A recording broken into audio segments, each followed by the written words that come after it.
exactly what the vote total was, and we both agreed to what it was. It's kind of like it was Karl Rove in 2000 that announced that Bush had won Florida when he hadn't. And I'm no fan of Al Gore, you know that, but they stole that. They stole that. And they've done it again. And again, this is only the tip of the iceberg. It is so frustrating. Here's the Examiner out of Washington. Karl Rove, Romney has won Iowa by 14 votes.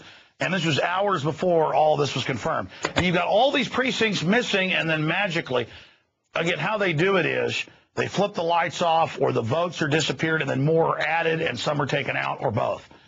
And if people done this before and been caught doing it, why do you expect it not to happen now?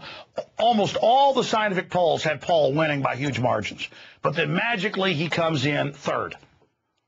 Now, granted, it's a statistical dead heat, you know, with a point or so between the three of them, but it happened. And again, it's these key big counties where it happened that pushed him over the edge. Again, we're just showing you county by county numbers right there. Fool me once, shame on you. Fool me twice, shame on me. I mean, fool me 100 times. I'm brain dead if I continue to buy this known fraud from known scammers. We'll continue to break this down, but talking to Bev Harris today, who's coming on the show later in the week, the TV show, New Hampshire is where the real fraud goes on, and where they've got those special voting machines. The main company that runs it's run by a convicted felon. So that's the type of, for fraud, by the way. So that type of stuff we're dealing with here. Here's another Kurt Nimmo article. DNC-linked organization attacks Ron Paul.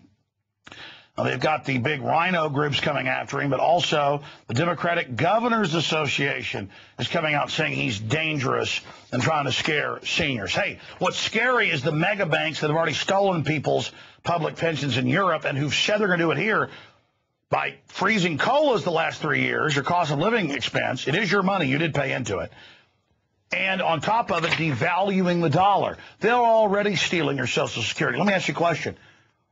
For folks out there that are helping grandma out or helping your parents out, or older folks that are watching, you already know your check isn't buying what it did a couple of years ago.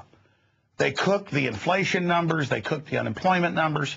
I mean, give me a break. So you got that. And then I don't have time to get into it. We had some clips. We'll play them tomorrow night.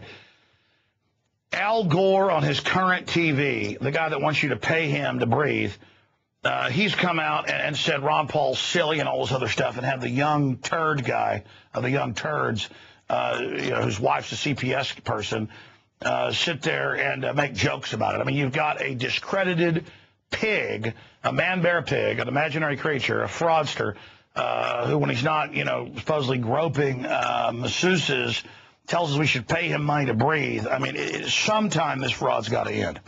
Now, speaking of fraud, CNN reportedly finally aired this today, many hours after it was supposedly live yesterday, but we talked to reporters on the ground who've given us good intel in the past that it was a few minutes delayed with Wolf Blitzer.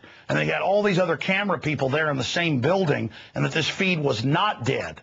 And then coming up, we've got an interview with one of our reporters got with him, with the actual soldier who expanded on what CNN was so afraid of that they censored it. But here's that quick clip of CNN pulling the plug on the live feed. And one of my producers pointed out today, if you watch the feed after this, you see a line of reporters joking about pulling the feed. In the background, you can see them making jokes about the feed being cut right after it happens. Here it is. That's right, and we have here somebody who actually did just go vote for Ron Paul, a first-time caucus voter, Corporal Jesse Thorson, who is 28 years old, and you are active-duty U.S. Army. Why did you vote for Ron Paul? Well, I'm really excited about a lot of his ideas, especially when it comes to bringing the soldiers home. I've been serving for 10 years now, and all 10 years of those have been during wartime. I'd like to see a little peacetime Army, and I think he has the right idea. Now, you have done 2 tours in Afghanistan. You told me you're going to go back for a third tour. I mean, if you can see your neck right there, what you have on your tattoo, 9/11, remember, and a picture of the Twin Towers. You know, some Republicans out there have been saying that Ron Paul would be very dangerous for this country because he wants to bring troops like you back from your post from all over the world. Well, I think it would be even more dangerous to start nitpicking wars with other countries. Someone like Iran, Israel is more than capable of. All right, we just lost our connection, unfortunately. I have another speaker. That's not how a connection